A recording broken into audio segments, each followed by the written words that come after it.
thank you very much for having me.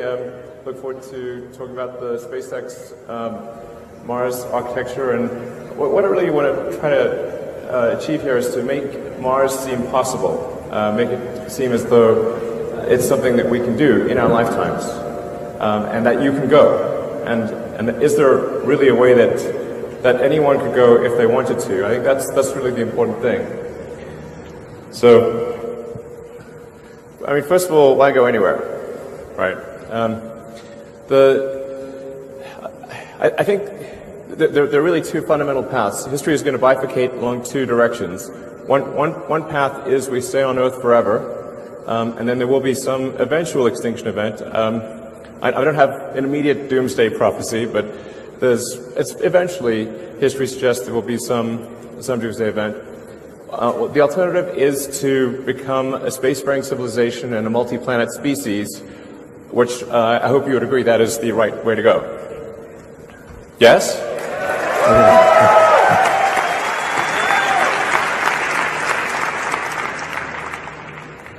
That's what we want. Yeah.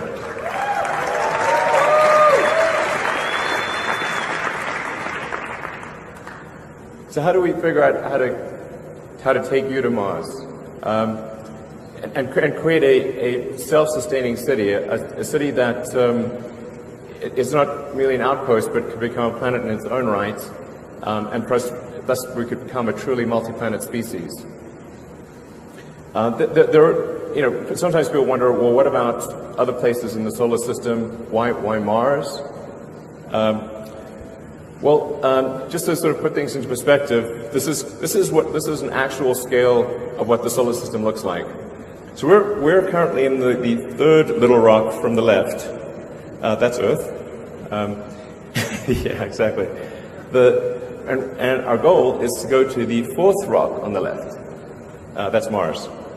But you can get a sense for the real scale of the solar system, how big the Sun is, and Jupiter, Neptune, Saturn, Uranus, and then the little guys on the right are Pluto and friends.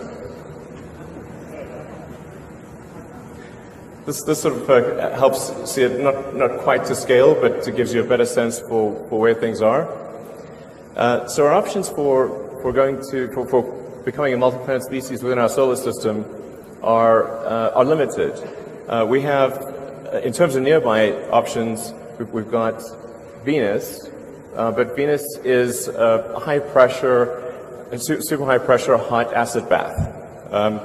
So that would be a tricky one. Venus is not at all like the goddess. This is not in no way similar to the actual goddess. So it's really difficult to make things work on Venus. Mercury is also way too close to the Sun. We could go potentially on one of the moons of Jupiter or Saturn, but those are quite far out, much further from the Sun, a lot harder to get to. It really leaves us with one option if we want to become a multi-planet civilization, and that's Mars. We could conceivably go to our moon, and I certainly have nothing against going to the moon, but I think it's challenging to create become multi-planetary on the moon because it's much smaller than a planet. It doesn't have any atmosphere. It's not as resource-rich as Mars. It's got a 28-day day, whereas the Mars day is 24.5 hours. And in general, Mars is far better suited to ultimately scale up to be a self-sustaining civilization. So just to give some comparison between the two planets, they're remarkably close in a lot of ways. In fact, we now believe that early Mars was a lot like Earth.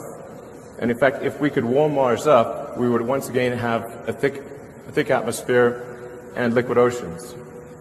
So, but where things are right now, Mars is about half again as far from the Sun as Earth. So still decent sunlight. It's a little cold, but we can warm it up. It has a very helpful atmosphere, which, in the case of Mars being primarily CO2 with some nitrogen and argon and a few other trace elements, means that we can grow plants on Mars just by compressing the atmosphere. and it has nitrogen too, which is also very important for growing plants. It would be quite fun to be on Mars because you'd have gravity, which is about 37% that of Earth. So you'd be able to lift heavy things and bound around and have a lot of fun. And the day is remarkably close to that of Earth. And so we just need to change that bottom row.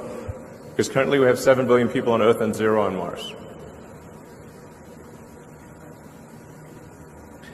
So there's been a lot of great work by NASA and other organizations in early exploration of Mars and understanding what Mars is like, where could we land, what's the composition of the atmosphere, where is there water, or ice, I should say, and so we need to go from these early exploration missions to actually building a city.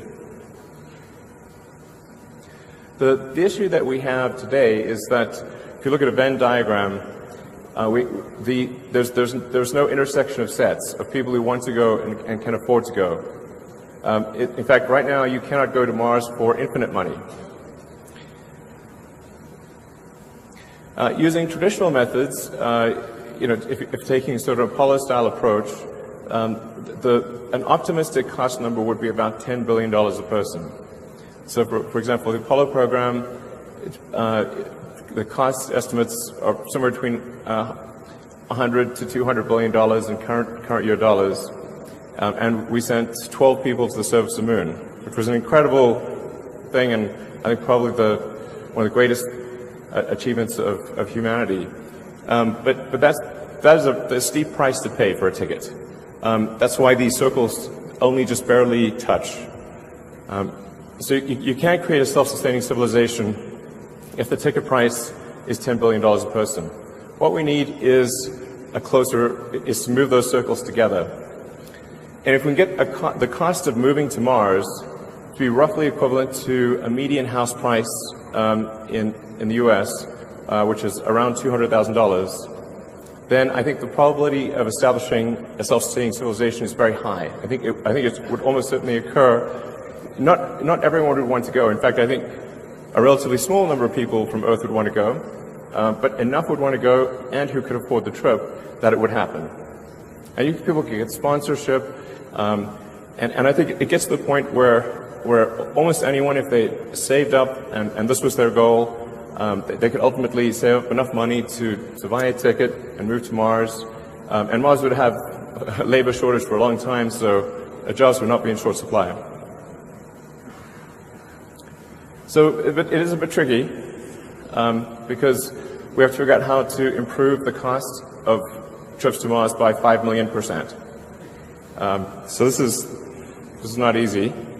And I mean, it sounds like virtually impossible, but I think there are ways to do it. This translates to an improvement of approximately 4.5 orders of magnitude.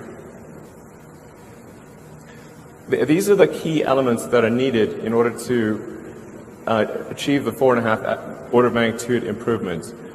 Most of the improvement would come from full reusability, somewhere between 2 and 2.5 orders of magnitude, and then the other 2 orders of magnitude would come from refilling in orbit, propellant production on Mars, and choosing the right propellant.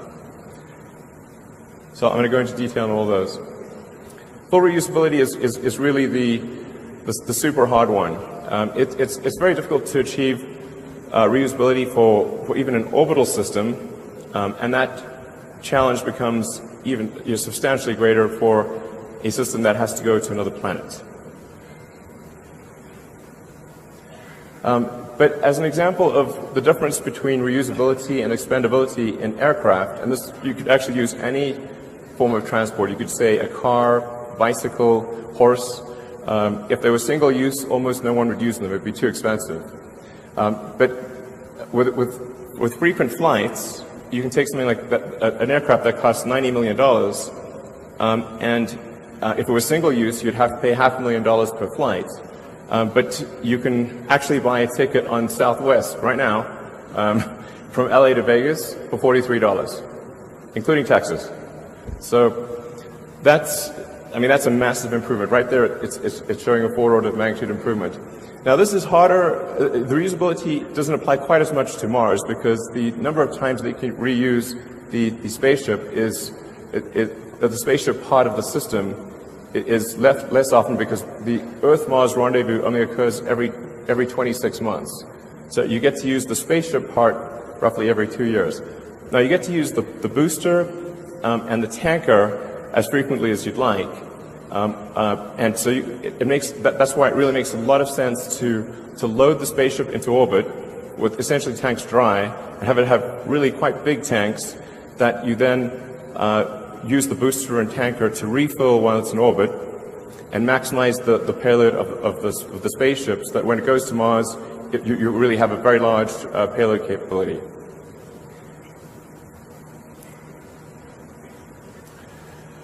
So, as I said, refilling in orbit is one of the essential elements of this. Without refilling in orbit, you would have a half order of magnitude impact roughly on the cost. By half order of magnitude, I think the audience mostly knows, but what that means is each order of magnitude is a factor of 10. So not refilling in orbit would mean a 500% roughly increase in the cost per ticket. It also allows us to build a smaller vehicle and lower the development cost, although this vehicle is quite big, but it would be much harder to build something that's 5 to 10 times the size. It also reduces the sensitivity of performance characteristics of the booster, rocket, and tanker. So if there's a shortfall in the performance of any of the elements, you can actually make up for it by having 1 or 2 extra refilling trips to the spaceship. So it's very important for reducing the susceptibility of the system to a performance shortfall. And then producing propellant on Mars is actually also very obviously important. Again, if we didn't do this, it would have at least a half order of magnitude increase in the cost of a trip, so a 500% increase in the cost of the trip. And it would be pretty absurd to try to build a city on Mars if your spaceships just kept staying on Mars and not going back to Earth. You have this like massive graveyard of ships. You have to like do something with them. So it really wouldn't make sense to leave your spaceships on Mars. You really want to build a propellant plant on Mars and send the ships back. So, and Mars happens to work out well for that because it has a CO2 atmosphere, it's got water ice in the soil, and with H2O and CO2 you can produce CH4, methane, and oxygen O2. So picking the right propellant is also important. Think of this as maybe there's 3 main choices, and they have their merits, but kerosene or rocket propellant grade kerosene, which is also what jets use. Rockets use a very expensive form, a highly refined form of jet fuel, essentially, which is a form of kerosene. It helps keep the vehicle size small, but because it's a very specialized form of jet fuel, it's quite expensive. Your reusability potential is lower. Very difficult to make this on Mars because there's no oil. So really quite difficult to make the propellant on Mars. And then propellant transfer is pretty good, but not great. Hydrogen, although it has a high specific impulse, is very expensive, incredibly difficult to keep from boiling off because liquid hydrogen is very close to absolute zero as a liquid. So the insulation required is tremendous, and the cost of the energy cost on Mars of producing and storing hydrogen is very high. So when we looked at the overall system optimization, it was clear to us that that methane actually was the clear winner. So it would require maybe anywhere from 50 to 60% of the energy on Mars to refill propellant using the propellant depot, and just the technical challenges are a lot easier. So we think methane is actually better on just really almost across the board And we started off initially thinking that hydrogen would make sense, but ultimately came to the conclusion that the best way to optimize the cost per unit mass to Mars and back is to use an all-methane system, or technically deep cryomethalogs. So those are the four elements that need to be achieved. Whatever architecture, whatever system is designed, whether by SpaceX or anyone, we think these are the four features that need to be addressed in order for the system to really achieve a low cost per ton to the surface of Mars. And this is a simulation of the overall system.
So what you saw there is really quite close to what we will actually build.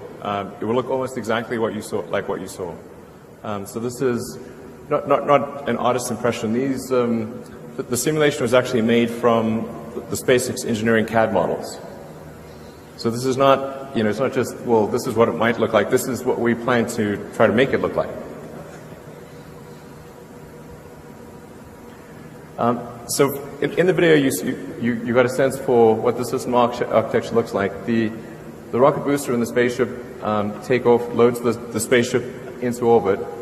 The rocket booster then comes back. It comes back quite quickly, within about 20 minutes. And so it can actually launch the tanker version of the spacecraft, which is essentially the same as the spaceship, but filling up the unpressurized and pressurized cargo areas with propellant tanks. So they look almost identical. So this also helps lower the development cost, which obviously will not be small. And then the propellant tanker goes up, and it'll go up multiple times, so anywhere from 3 to 5 times to fill the tanks of the spaceship in orbit. And then once the tanks are full, the cargo has been transferred, and we reach the Mars rendezvous timing, which, as mentioned, is roughly every 26 months. That's when the ship would depart. Now, over time, there would be many spaceships. You'd ultimately have, I think, upwards of 1,000 or more spaceships waiting in orbit. And so that the Mars colonial fleet would depart en masse. They're kind of like Battlestar Galactica. You've seen that thing. That's a good show. So a bit like that. But it actually makes sense to load the spaceships into orbit, because you've got 2 years to do so, and then make frequent use of the booster and the tanker to get really heavy reuse out of those. And then with the spaceship, you get less reuse, because you have to say, well, how long is it going to last? Well, maybe 30 years. So that might be 12 to maybe 15 flights of the spaceship at most. So you really want to maximize the cargo of the spaceship and reuse the booster and the tanker a lot. So anyways, the ship goes to Mars, gets propellant replenished, and then returns to Earth. So I'll go into some of the details of the vehicle design and performance. And I'm going to gloss over, I'll only talk a little bit about the technical details in the actual presentation, and then I'll leave the detailed technical questions to the Q&A that follows. This is to give you a sense of size.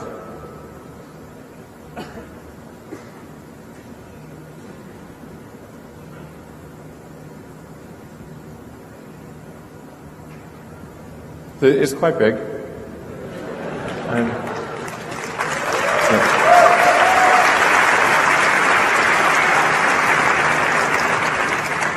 And the funny thing is, I think in the long term, the ships will be even bigger than this. I think that this will be relatively small compared to the Mars interplanetary ships of the future.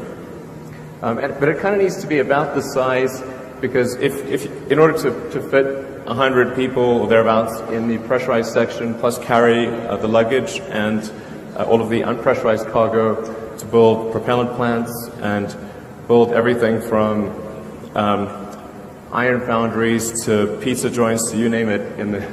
We need to carry a lot of cargo. So it really needs to be roughly on this order of magnitude, because if we say like say a minimum threshold for self-sustaining city on Mars or civilization would be 1 million people. Well, and you can only go every 2 years. If you have 100 people per ship, that's 10,000 trips. So I think at least 100 people per trip is the right order of magnitude, and I think we actually may end up expanding the crew section and ultimately taking more like 200 or more people per flight in order to reduce the cost per person. So, but it's 10,000 flights is a lot of flights. So you really want, ultimately, I think, on the order of 1,000 ships. It'll take a while to build up to 1,000 ships.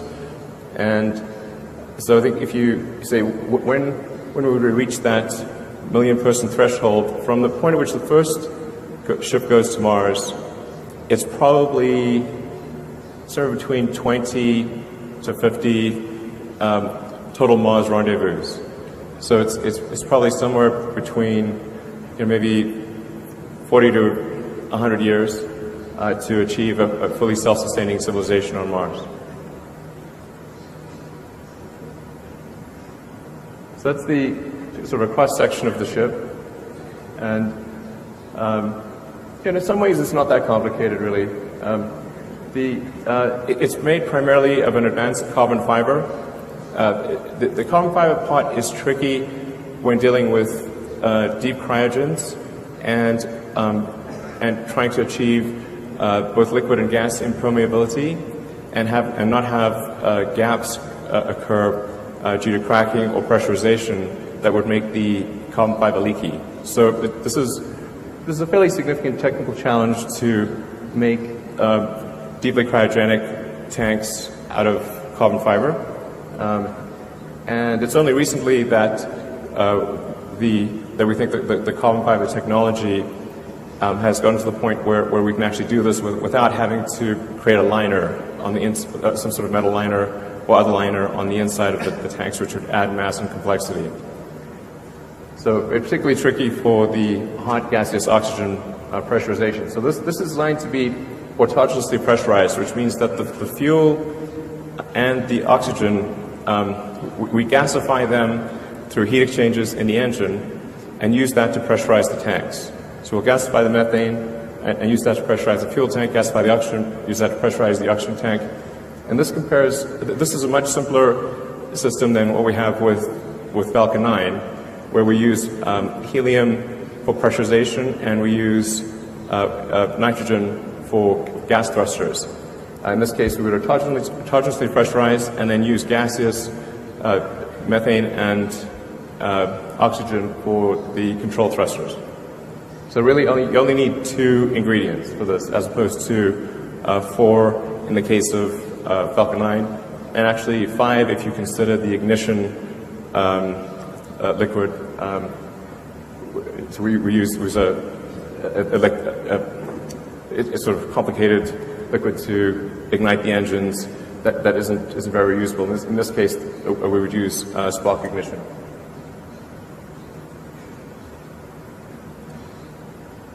So this gives you a sense of vehicles by performance, sort of current and historic. I don't know if you can actually read that, but in expendable mode, the vehicle that we're proposing would do about 550 tons and about 300 tons in reusable mode. That compares to Saturn's V max capability of 135 tons. But I think this really gives a better sense for things. The white bars show the performance of the vehicle, like in other words, the payload to orbit of the vehicle. So you can see essentially what it represents is what's the size efficiency of the vehicle. And most rockets, including ours that are currently flying, the performance bar is only a small percentage of the actual size of the rocket. But with the interplanetary system, which will initially be used for Mars, we've been able to, or we believe, massively improve the design performance. So it's the first time a rocket's sort of performance bar will actually exceed the physical size of the rocket.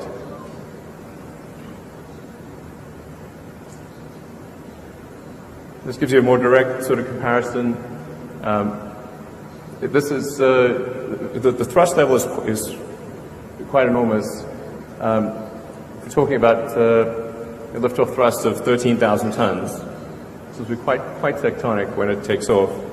But it does fit on Pad 39A, which NASA's been kind enough to allow us to use, where because they somewhat oversized the pad in doing Saturn V, and as a result, we can actually do a much larger vehicle on that same launch pad. And then in the future, we expect to add additional launch locations, probably adding one on the south coast of Texas. But this gives you a sense of the relative capability if you can read those. But yeah, these vehicles have very different purposes. This is really intended to carry huge numbers of people, ultimately millions of tons of cargo to Mars. So you really need something quite large in order to do that. So talk about some of the key elements of the interplanetary spaceship and rocket booster. We decided to start off the development with what we think are probably the two most difficult elements of the design. One is the Raptor engine, this is going to be the highest chamber pressure engine of any kind ever built, and probably the highest thrust to weight. It's a full flow staged combustion engine, which maximizes the theoretical momentum that you can get out of a given source fuel and oxidizer. We subcool the oxygen and methane to densify it. So compared to when propellants are normally used, they're used close to their boiling point in most rockets.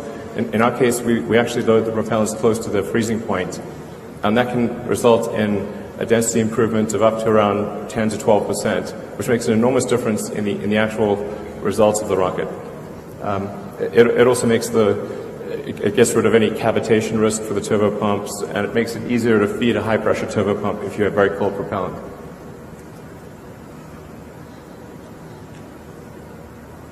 Really one of the keys here, though, is the vacuum version of Raptor having a 382-second ISP. This is really quite critical to the whole Mars mission. And we're confident we can get to that number, or at least within a few seconds of that number, ultimately maybe exceeding it slightly.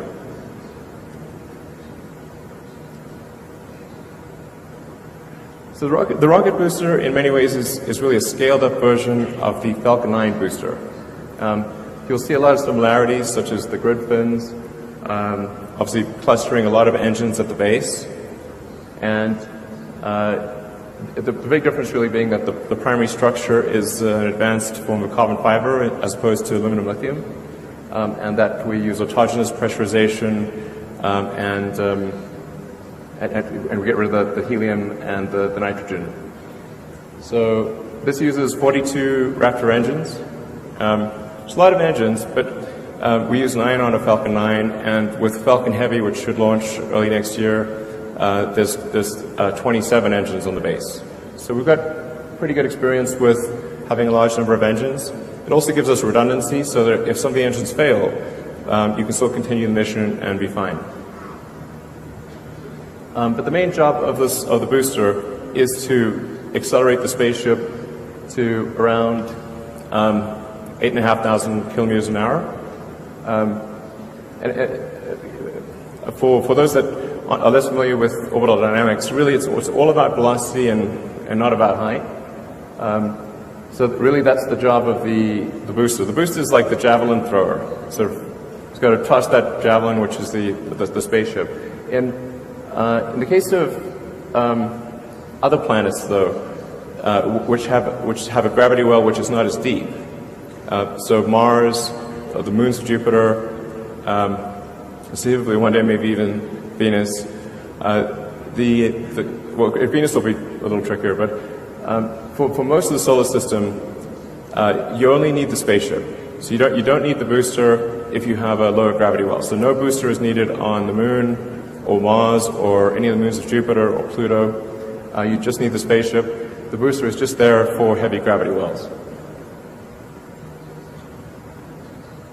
And then we've also been able to optimize the propellant needed for boost back and landing to get it down to about 7% of the liftoff propellant load.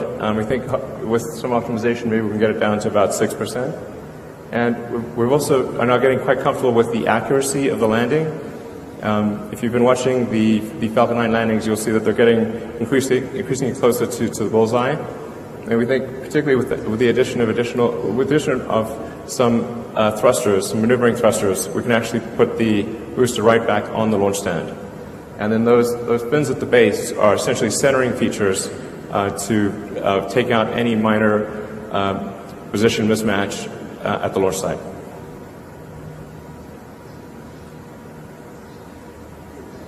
So it looks like at the base. So we think we only need to control or steer the center cluster of engines. So there's 7 engines in the center cluster. Those would be the ones that move for steering the rocket, and the other ones would be fixed in position, which gives us the best concentration of we can max out the number of engines because we don't have to leave any room for gimbaling or moving the engines. And like I said, this is all designed so that you could actually lose multiple engines even at liftoff or anywhere in flight and continue the mission safely.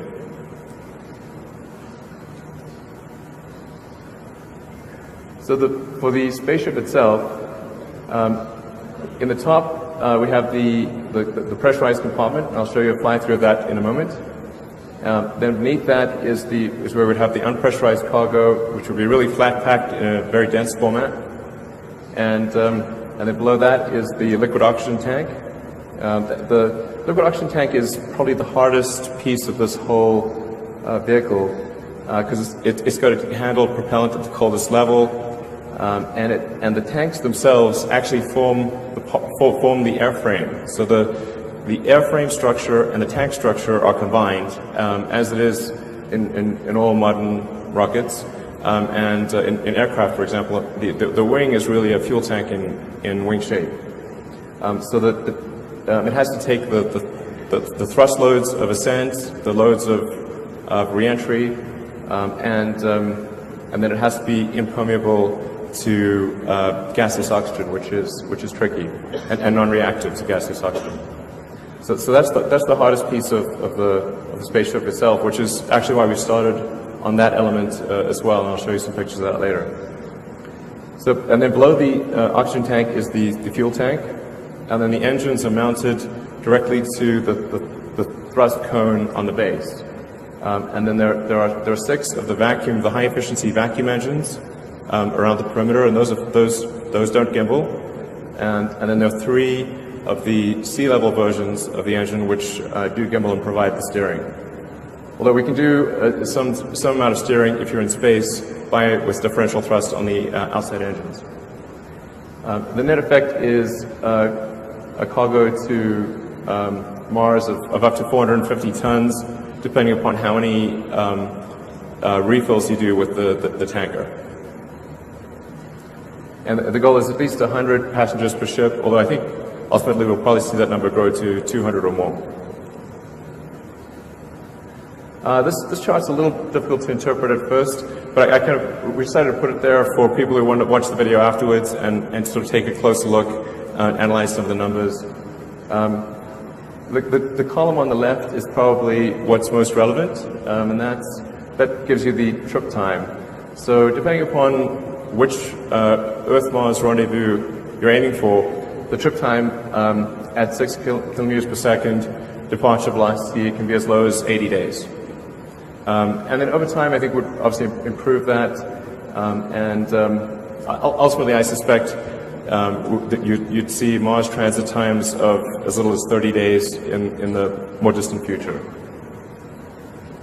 So it's fairly manageable considering the trips that people used to do in the old days that routinely take sailing voyages that would be 6 months or more.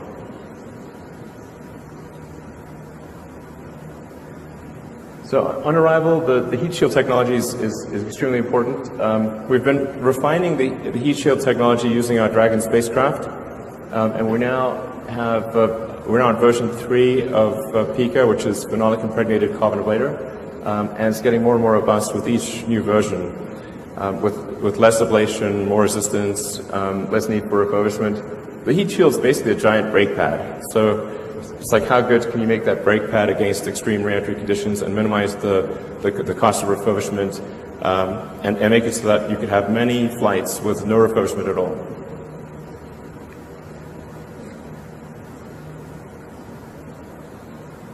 This is a fly-through of the crew compartment.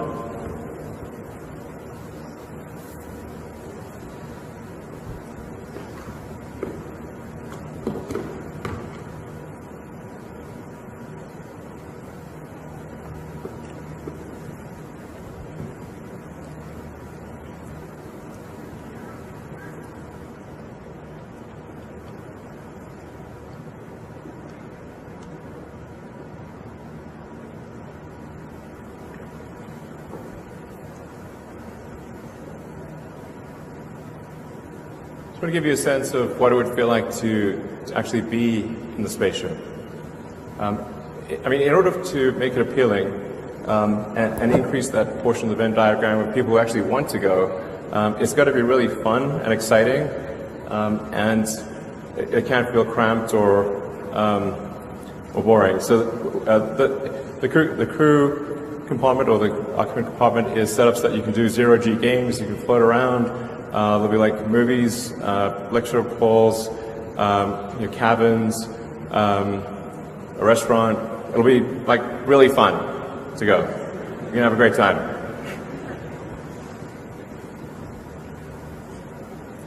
So about the propellant plant on Mars. Again, this is one of those slides that I won't go into in detail here, but people can think about offline. The key point being that the ingredients are there on Mars to create a propellant plant with relative ease. Because the atmosphere is primarily CO2, and there's water ice almost everywhere, you've got the CO2 plus H2O to make methane CH4 and oxygen O2 using the Sabatier reaction. The trickiest thing really is the energy source, which we think we can do with a large field of solar panels. So then to give you a sense of the cost, really the key is making this affordable to almost anyone who wants to go. And we think based on this architecture, assuming optimization over time, like the very first flights would be fairly expensive, but the architecture allows for a cost per ticket of less than $200,000. Maybe as little as $100,000 over time, depending upon how much mass a person takes. So we're right now estimating about $140,000 per ton to the surface of Mars. So if a person plus the luggage is less than that, taking into account food consumption and life support, then we think that the cost of moving to Mars ultimately could drop below $100,000. So funding, these are we thought about funding sources, and so we've got steel underpants, launch satellites, send cargo to the space station, Kickstarter, of course, followed by profit. So obviously it's going to be a challenge to fund this whole endeavor. We do expect to generate pretty decent net cash flow from launching lots of satellites and servicing the space station for NASA, transferring cargo to and from the space station, and then I know that there's a lot of people in the private sector who are interested in helping fund a base on Mars, and then perhaps there'll be interest on the government sector side to also do that. Ultimately, this is going to be a huge public-private partnership, and I think that's how the United States was established, and many other countries around the world is a public-private partnership. So I think that's probably what occurs. And right now we're just trying to make as much progress as we can with the resources that we have available, and just sort of keep moving ball forward, and hopefully. I think as we show that this is possible, that this dream is real, not just a dream, it's something that can be made real. I think the support will snowball over time, and I should say also the main reason I'm personally accumulating assets is in order to fund this. So I really don't have any other motivation for personally accumulating assets except to be able to make the biggest contribution I can to making life multiplanetary.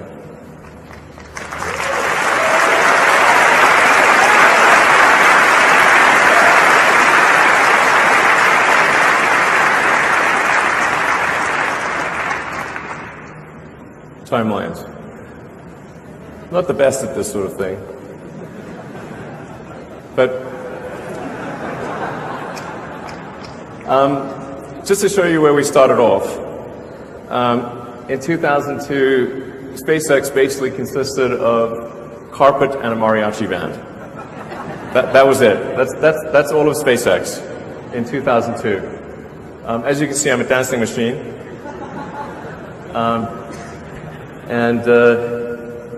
Yeah, I believe in kicking off celebratory events with mariachi bands. I really like mariachi bands. But that was what we started off with in 2002. And really, I mean, I thought we had maybe a 10% chance of doing anything, of even getting a rocket to orbit, let alone getting beyond that and taking Mars seriously. But I came to the conclusion that if there wasn't some new entrant into the space arena with a strong ideological motivation, then it didn't seem like we were on a trajectory to ever be a spacefaring civilization and be out there among the stars. Because in '69 we were able to go to the moon, and the space shuttle could get to low Earth orbit, and then obviously the space shuttle got retired, but that trend line is down to zero. So I think what a lot of people don't appreciate is that technology does not automatically improve. It only improves if a lot of really strong engineering talent is applied to the problem that it improves. And there are many examples in history where civilizations have reached a certain technology level and then have fallen well below that, and then recovered only millennia later. So we go from 2002, where we're clueless, and developed with Falcon 1 the smallest useful orbital rocket that we could think of, which would deliver half a ton to orbit. And then 4 years later, we developed and built the first vehicle. So we developed the main engine, the upper stage engine, the airframes, the fairing, and the launch system, and had our first attempt at launch in 2006, which failed. So that lasted about 60 seconds, unfortunately. But 2006, 4 years after starting, is also when we actually got our first NASA contract. And I just want to say I'm incredibly grateful to NASA for supporting SpaceX, despite the fact that our rocket crashed. It was awesome. I'm NASA's biggest fan. Thank you very much to the people that had the faith to do that. Thank you.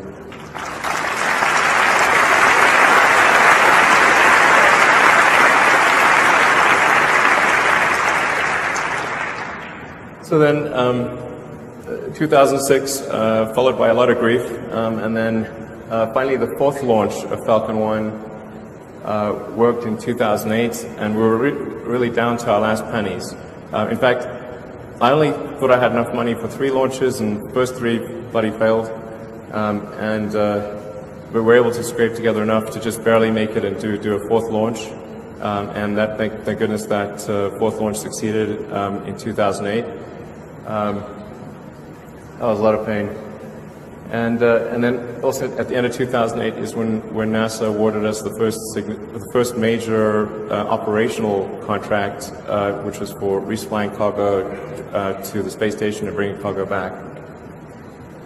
Then a couple of years later, we did the first launch of Falcon 9, version 1, and that had about a 10-ton to orbit capability, so it was about 20 times the capability of Falcon 1, and also was designed to carry our Dragon spacecraft.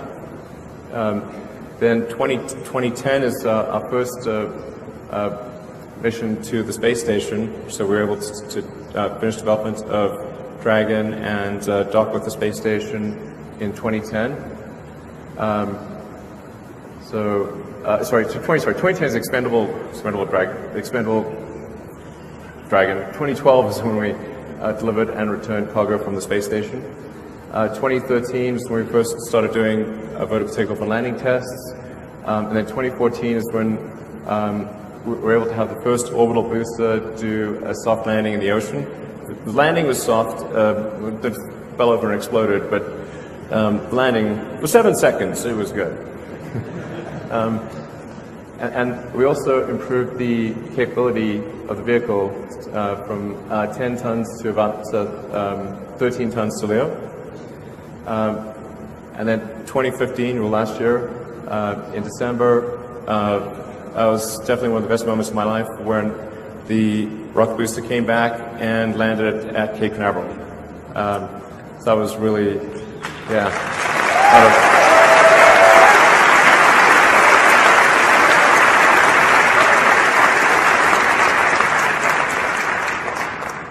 So I think that really showed that we could bring an orbit-class booster back from a very high velocity all the way to the launch site and land it safely and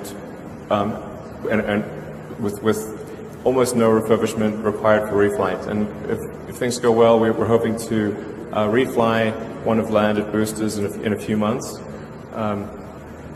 So yeah, and then 2016 we also demonstrated landing on a ship. The landing on the ship is important for the very high velocity geosynchronous missions, and that's important for usability of Falcon 9 because about roughly a quarter of our missions are sort of servicing the space station, and then there's a few other low Earth orbit missions, but most of our missions, probably 60% of our missions are commercial geo missions.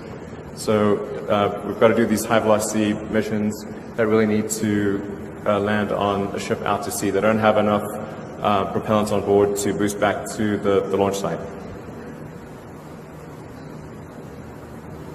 So looking into the future, next steps. We were kind of intentionally a bit fuzzy about this timeline, but we're going to try to make as much progress as we can. Obviously, it's with a very constrained budget, but we're going to try to make as much progress as we can on the elements of the interplanetary transport booster and spaceship, and hopefully we'll be able to complete the first development spaceship in maybe about 4 years, and start doing suborbital flights with that. In fact, it actually has enough capability that you could maybe even go to orbit if you limit the amount of cargo with the spaceship. Well, you have to really strip it down. But in tanker form, it can definitely get to orbit. Can't get back. We can get to orbit. It actually starts thinking like maybe there is some market for really fast transport of stuff around the world, provided we can land somewhere where noise is not a super big deal. The rockets are very noisy, but we could transport cargo to anywhere on Earth in 45 minutes at the longest. So most places on Earth would be maybe 20, 25 minutes. So maybe if we had a floating platform out off the coast of, say off the coast of New York, say 20, 30 miles out, you could go from New York to Tokyo in, I don't know, 25 minutes. Cross the Atlantic in 10 minutes. Really, most of your time would be getting to the ship. And then it'd be real quick after that. So there's some intriguing possibilities there, although we're not counting on that. And then development of the booster. We actually think the booster part is relatively straightforward because it amounts to a scaling up of the Falcon 9 booster. So we don't see a lot of sort of showstoppers there. But then trying to put it all together and make this actually work for Mars. If things go super well, it might be kind of in the 10-year time frame. But I don't want to say that's when it will occur. It's like there's a huge amount of risk. It's going to cost a lot. Good chance we don't succeed, but we're going to do our best and try to make as much progress as possible. And we're going to try to send something to Mars on every Mars rendezvous from here on out. So Dragon 2, which is a propulsive lander, we plan to send to Mars in a couple of years, and then do probably another Dragon mission in 2020. In fact, we want to establish a steady cadence, that there's always a flight leaving, like a train leaving the station. With every Mars rendezvous, we will be sending a Dragon, at least a Dragon to Mars, and ultimately the big spaceship.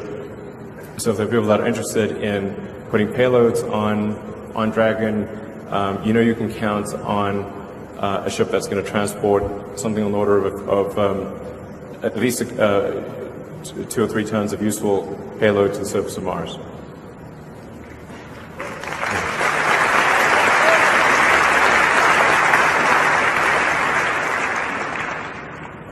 Yes, that's part of the reason why we designed Dragon 2 to be a propulsive lander. Is as a propulsive lander, you can go anywhere in the solar system. So you could go to the moon, you could go to, well, anywhere really. Whereas if something relies on parachutes or wings, then you can pretty much only, well, if it's wings, you can pretty much only land on Earth because you need a runway, and most places don't have a runway. And then any place that doesn't have a dense atmosphere, you can't use parachutes. So, but propulsive works anywhere. So Dragon should be capable of landing on any solid or liquid surface in the solar system.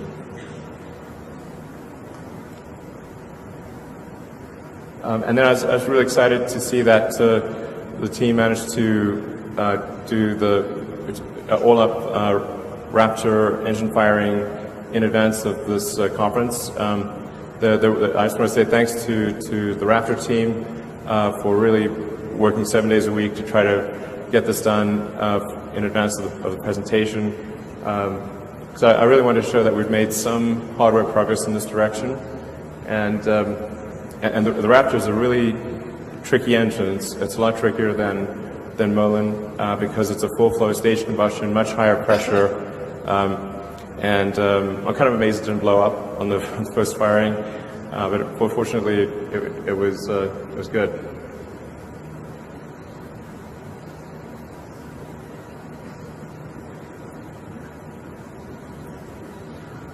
It's kind of interesting to see the Mach diamonds forming. Yeah.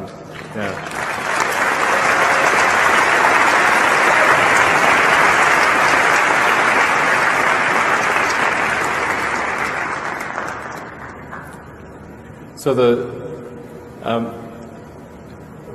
part of the reason for making the engine sort of small, like Raptor, although it has 3 times the thrust of a Merlin, is actually only about the same size as a Merlin engine because it has 3 times the operating pressure. And that means we can use a lot of the production techniques that we've honed with Merlin. We're currently producing Merlin engines at almost 300 per year. So we understand how to make rocket engines in volume. So even though the Mars vehicle uses 42 on the base and 9 on the upper stage, so we're 51 engines to make. That's well within our production capabilities for Merlin, and this is a similarly sized engine to Merlin, except for the expansion ratio. So we feel really comfortable about being able to make this engine in volume at a price that doesn't break our budget. And then we also wanted to make progress on the primary structure. So, as I mentioned, this is really a very difficult thing to make. Is to make something out of carbon fiber. Even though carbon fiber has incredible strength to weight, when you want to then put super cold liquid oxygen and liquid methane, particularly liquid oxygen, in a tank, it's subject to cracking and leaking, and it's a very difficult thing to make. Just the sheer scale of it is also challenging because you've got to lay up the carbon fiber in exactly the right way on a huge mold, and you've got to cure that mold at temperature, and then it's just really hard to make large carbon fiber structures that can do all of those things and carry incredible loads. So that's the other thing we wanted to focus on was the Raptor, and then building the first development tank for the Mars spaceship. So yeah, like I said, this is really the hardest part of the spaceship. The other pieces are we have a pretty good handle on, but this was the trickiest one, so we wanted to tackle it first. You get a size for how big the tank is. It's really quite big. Also, big congratulations to the team that worked on that. They also were working 7 days a week to try to get this done in advance of the IAC. So that we managed to build the first tank, and the initial tests with cryogenic propellant actually look quite positive. We have not seen any leaks or major issues. This is what the tank looks like on the inside.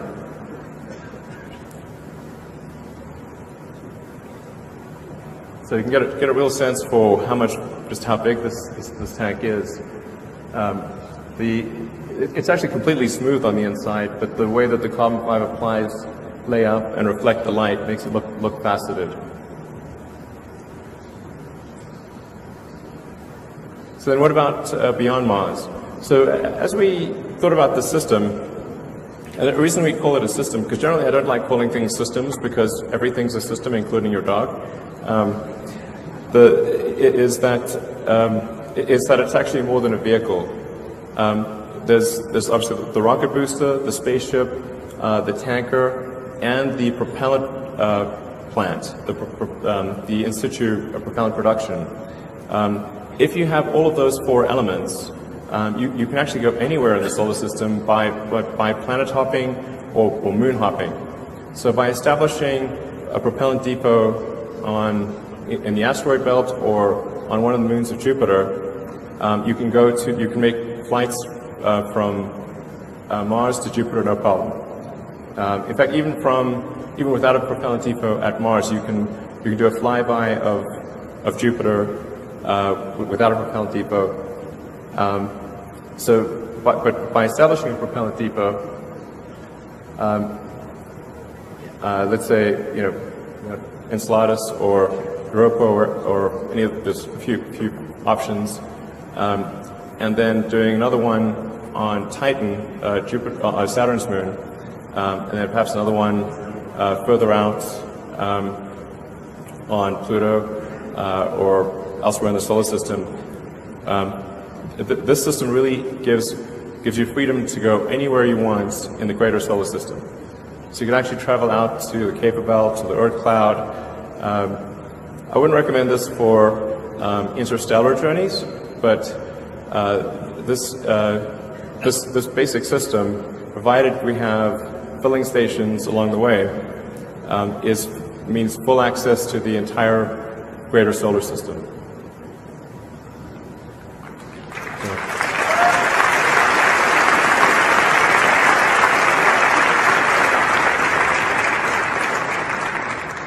It would be really great to do a mission to Europa, particularly. All right, so any questions that I can answer?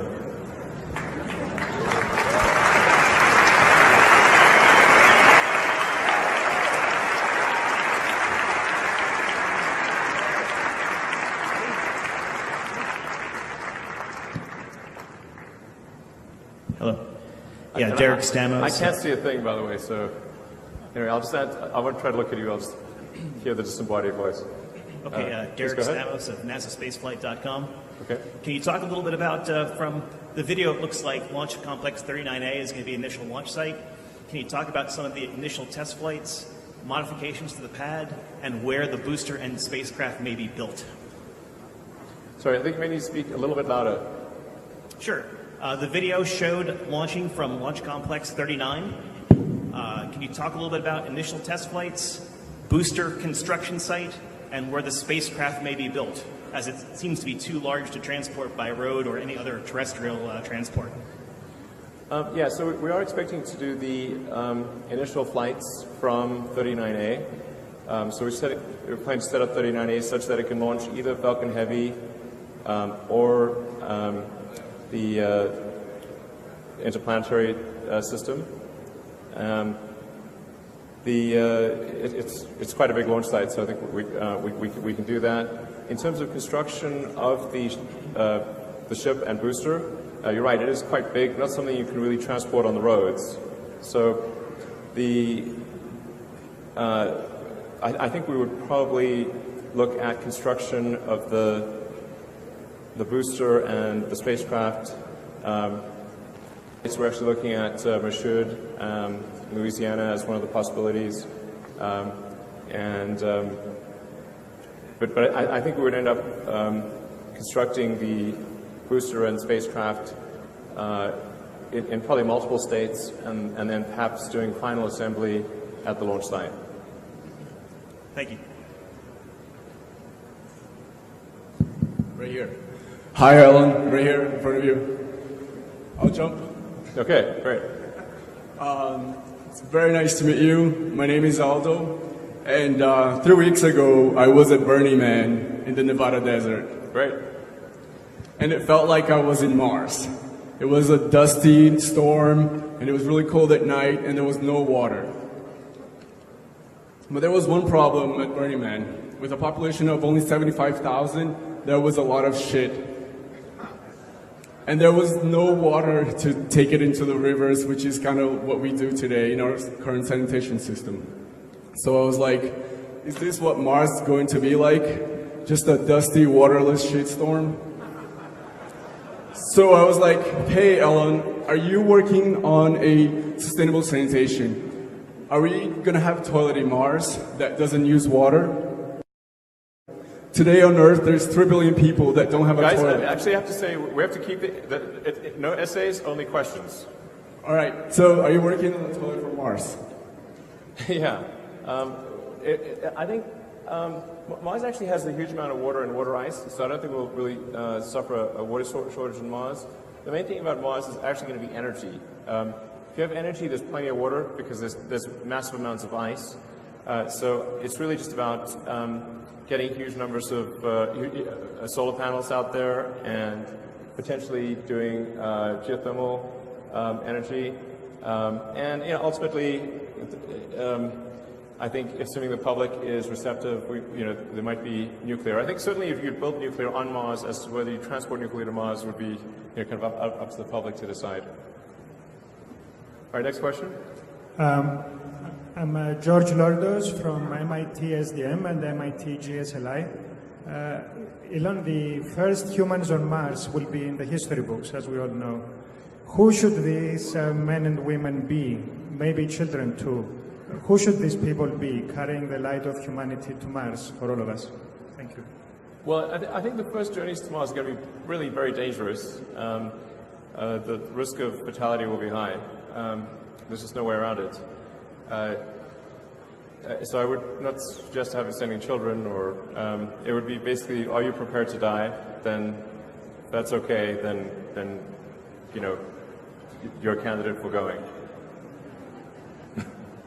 But really, this is less about who goes there first, or it's the thing that really matters is making a self-sustaining civilization on Mars as fast as possible. This is different from Apollo. This is,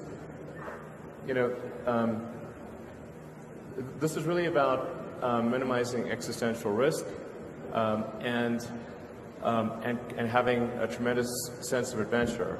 I mean, the thing that Mars really represents, there's the whole life insurance and protecting life and ensuring that the light of consciousness is not extinguished, which I think is incredibly important. Backing up the biosphere. And to be clear, this is not about everyone moving to Mars, it's about becoming multi-planetary. I think Earth will be a good place for a long time.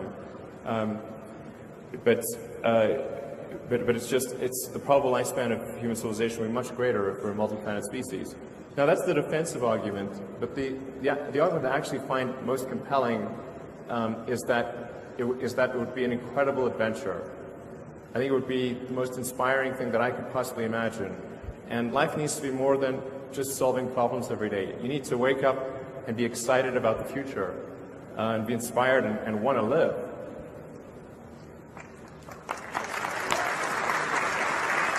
Thank you. Thank you very much. Hey, Elon, Dick Rocket, New Space Global, you're the best. Everybody get up for Elon, please. This guy inspires the shit out of us. Come on. I've got a gift for you. It's a comic book called The Future of Fusion. It's about the first man on Mars. Okay. Looks like you. I can't get past El Chapo's militia, though. So I don't know, should I just throw this onto the stage? Sorry? My question is, can I give you this gift? Sure, if you yeah. It's the future of fusion. Thank you, sir. All right, thank you. Hi, Elon. Lauren Grush from The Verge. You talk about how the Mars colonization architecture is meant to serve as a backup plan. Man, there's so many mics here. Yeah, if you can see me. Okay. The Mars architecture is supposed to serve as a backup plan for humanity, but you didn't touch much on how you will keep humans safe on the way over there from either deep space radiation or how they will live on the planet. Can you give us some insight into the life support systems, habitats, stuff like that? Sure. I mean, my view on the radiation thing is that there's certainly some risk of radiation, but it's not deadly. There'll be some slight increased risk of cancer, but it's I think relatively minor. You need to have some shielding, particularly if there's a solar flare or sort of a big any kind of sort of solar storm. We'd want to basically point the rocket at the sun and maximize your shielding effect. Point the rear of the rocket at the sun so you maximize your shielding effect and have the passengers cluster around a column of water. But I think the radiation risk there is relatively small. Once you're on Mars, obviously you cut your radiation in half just because you've got the planet shielding you, and then there's at least some atmosphere. And I think then what you can construct over time is an artificial magnetic field to deflect high energy particles. So I actually think the radiation thing is it's often brought up, but I think it's not too big of a deal. And then there's what happens once people are there. I mean, the goal of SpaceX is really to build the transport system. It's like building the Union Pacific Railroad, and once that transport system is built, then there's a tremendous opportunity for anyone who wants to go to Mars and create something new or build the foundations of a new planet. So it's like who wants to sort of be, among the founding members of a new planet, and like I said, build everything from iron refineries to the first pizza joint. We'll want them all. And then things on Mars that people can't even imagine today that might be unique or would be unique to Mars. But that's really where a tremendous amount of entrepreneurship and talent would flourish. Just as happened in California when the Union Pacific Railroad was completed. And when they were building the Union Pacific, a lot of people said, well, that's a super dumb idea because there's hardly anybody who lives in California. But now, today we've got sort of at least the U.S. epicenter of technology development and entertainment, and it's the biggest state in the nation. So, but you need that transport link. If you can't get there, and none of those opportunities exist. So our goal is just to make sure you can get there. Thank you. Okay. Hi, Elon. My name is Anastasia. How far back? All the way? Okay. I would like to ask you the following thing. I'm Russian, and a lot of people here are from many different countries. You're going interplanetary, but you're not going international. When are you going to hire people from other countries than the U.S.? Sure.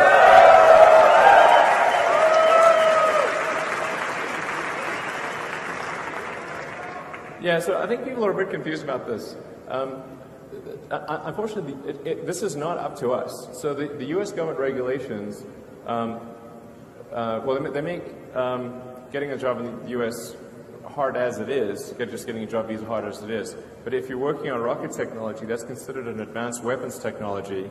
So even a normal work visa isn't sufficient unless you get a special permission from the Secretary of Defense or the Secretary of State.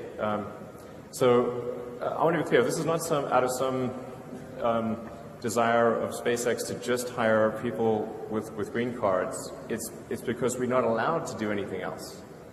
And I think this is not a wise thing this is not a wise policy for the U.S. because there's so many talented people all around the world that we would love to have work at our company, but unless unless they can somehow get a green card, we can't. We're just we're legally prevented from hiring anyone. But for example, this is not the case at Tesla. At Tesla, we're about a quarter of our engineering team is from outside the U.S.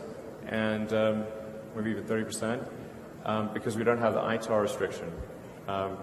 So I really wish we could do more. It's just our hands are tied.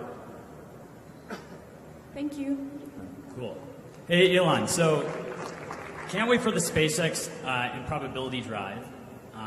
Looking forward to that. But you often talk about wanting to inspire the masses and kind of push technology forward for conquest. And I'm developing a series with Funny or Die, which is like the top online comedy site found by Will Ferrell. And it's about Quick questions, not essays. Yeah, quick question. So it's about you sending someone to Mars, but kind of like that first monkey that got shot into space. They're never coming back. It's going to be a one-way trip. So Not necessarily. Well, maybe. So you mathematically determine the world's most expendable human being to make the journey, and that's Michael Cera. So wanted to see if this is like a project that you might have any interest in supporting. Funny or Die just drove 31 million views to a Hillary Clinton, Zach Galifianakis video a few days ago. Want to see if you might be able to talk about it after. I think it's pretty important to give people the option of returning. Like the number of people who will be willing to move to Mars is much greater if they know that they have the option of returning, even if they never actually return. I mean, most of the people that went to the original English colonies in North America, they never returned to Europe even once. But some did, and just knowing that if you don't like it there, you can come back, I think makes a big difference in people's willingness to go there in the first place. And in any case, we need the spaceship back, so it's coming. You can jump on board or not. It's cool. You get a free return trip if you want.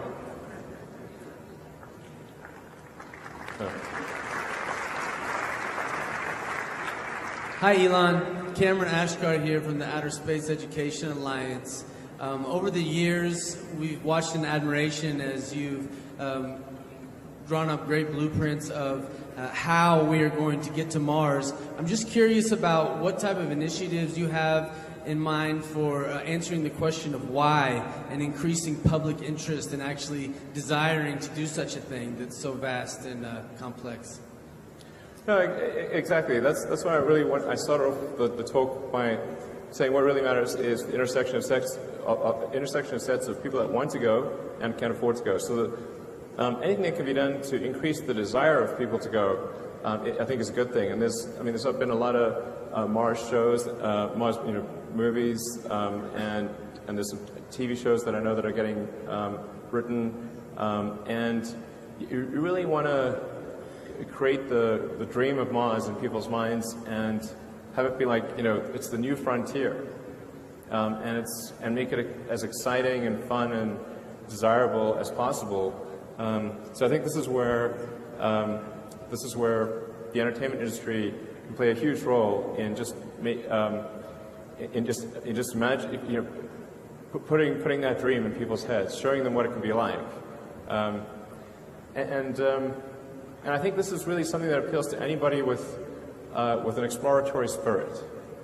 If you're an explorer, if you want to be on the frontier and push the envelope, and be where things are super exciting, even if it's dangerous, that's really who we're appealing to here. But I think anything that anyone here could do in that direction would be great. Getting people excited about going, getting the public behind this. And the truth is, like right now on Earth, you can basically go anywhere in 24 hours. I mean, anywhere. You can fly over the Antarctic pole and parachute out 24 hours from now if you want. You can get parachuted to the top of Mount Everest from the right plane, and you can go to the bottom of the ocean. Earth, from a physical standpoint, you can go anywhere. So there is no real physical frontier on Earth anymore, but space is that frontier. And so I think it's going to appeal to anyone with that exploratory spirit. Thank you very much. Hey, hello, I'm Laura. Back here. Elon. Man, it's really hard to figure out where the disembodied voice is coming from. Like, I wanted to ask you, like, for some normal people like me, what would it take physically? Do you need some requirements or something to get to Mars? Sorry, I can't hear you. Yeah, like, if normal people want to travel to Mars, do we need some specific requirements, or do normal people can go there? No, I mean, we're trying to make it such that anyone can go. Yeah, but you know, do we need like a lot of training or something special? Nope, maybe a few days of training. Yeah. Also, I mean, also, train more if you want. I wanted to ask you, in behalf of all the ladies, can I go upstairs and give you a kiss, a good luck kiss?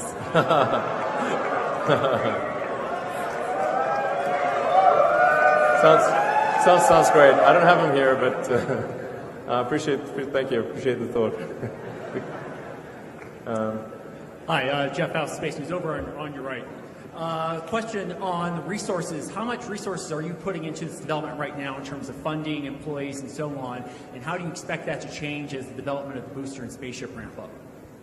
Well, right now the resources that are being put into the interplanetary transport system are pretty low. I mean, certainly well under 5% of the company. And maybe we're spending a few tens of millions of dollars on it right now. So it's relatively small. But then as we finish development of the sort of the final version of Falcon 9, which should be sometime next year, and Dragon 2, and get the reusability of the boost stage and reusability of Dragon 2 sorted out, then we'll gradually apply more and more resources to the interplanetary system. And so hopefully over time we'll be able to have most of our engineering team, well, we will, perhaps within a year and a half to 2 years, we should have most of SpaceX engineering working on the interplanetary system, and hopefully be able to spend maybe more on the order of a couple $100 million a year, maybe $300 million a year on the system. Still not a lot relative to the overall thing. And you know, in order to make this whole thing work and work reliably before it starts generating maybe some kind of positive cash flow it's probably an investment on the order of $10 billion. So it's, you know, a lot of money to get there. Hi, Elon. My name is Zach. I'm a space enthusiast and a local idiot for Rooster Teeth. And I was just wondering, you know, can you talk a little bit about the future of humans in space? And are you going to go to Mars? Because I would hate to put in all this work and then not go. Yeah, I would definitely like to go to orbit and maybe visit the space station, and then ultimately go to Mars. Yeah, I've got to make sure that if something goes wrong in the flight and you know I die, then you know that there's a good succession plan, and that the mission of the company continues, and that it doesn't somehow get taken over by investors who just want to, you know, maximize the profit of the company and not go to Mars. That would be my biggest fear in that situation. Thank you so much. Hi, Mr. Musk. This is Nancy Wolfson with Outer Space Education Alliance. And I know you've been talking about getting to Mars. Can you see me here? I can, yes. Okay. I can see your arms. Okay. Hey. Right here. Okay, so, and I know we need to get first to Mars, but I have a question. In the back of your head, have you been thinking about interstellar travel? Interstellar, yes. I mean, I think if we were to do interstellar travel, the best way to do it would be with kind of an antimatter drive. That would give you the best, obviously, mass efficiency. It's difficult to beat antimatter.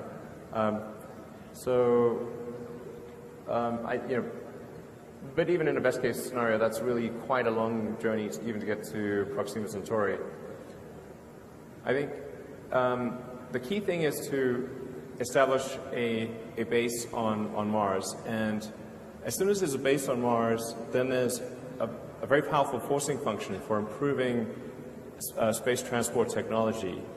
I mean, right now there just isn't that forcing function, because all we do is very local stuff in Earth orbit. So as soon as we've got a base on Mars, we can see even a base on the Moon, but certainly a base on Mars, that creates a very powerful forcing function for making space technology better and better every year, and that's ultimately what will lead us to interstellar travel. I think trying to do interstellar travel right off the bat would be very tricky. You know, sort of like if you're developing aircraft, you really want to first do the Wright Flyer, and then maybe get to a DC-3, and then a 707, and then a 747. But trying to build the 747 right off the bat would be a tall order. So. Yeah, I agree, but you agree that it's something that we need to start talking about.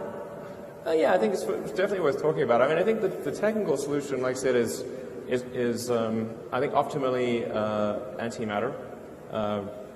I see. Yeah, yes. Yeah. Okay, thank you for coming to the IIC 2016, by the way. All right. Thanks for having me.